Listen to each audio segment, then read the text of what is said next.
Avec la pêche au feeder, vous partez à la recherche des plus gros poissons, ceux qui se nourrissent sur le fond. Mais qu'est-ce qu'un feeder? Eh bien, c'est tout simplement cette cage. À l'intérieur de cette cage, on va mettre, je vais dire, des appâts et de l'amorce, c'est-à-dire un mélange de farine qui va attirer le poisson. Et tout près de cette petite cage feeder, on va attacher un bas de ligne avec un hameçon et un appât. Plusieurs sortes de feeders existent, comme cette cage plombée.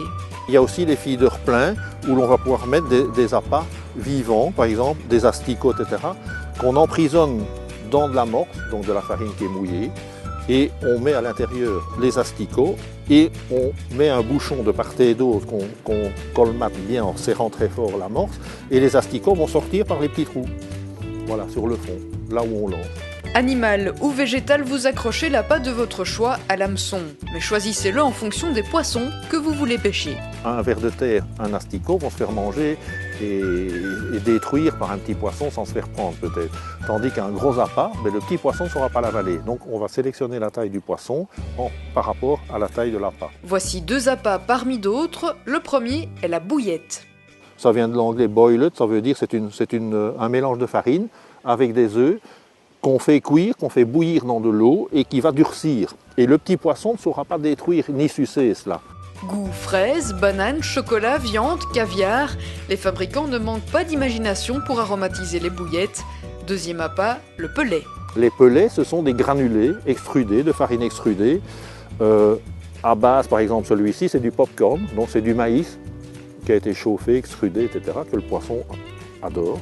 Ou aussi des petits pelets comme ça, à base de poisson, de farine de poisson, dont on se sert pour nourrir des poissons en élevage. Une fois que la ligne est équipée, place au lancer. Et sa précision a toute son importance.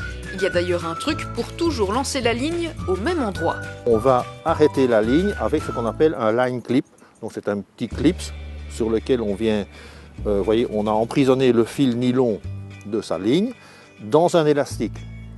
Et cet élastique, on le passe en dessous de cette petite arrêt, ce qui permet de lancer tout le temps la même distance.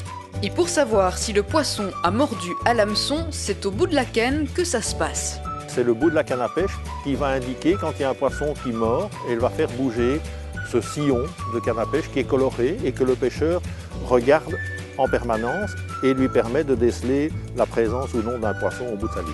Et on vous l'avait promis, de gros et beaux poissons sont au rendez-vous de la pêche au feeder.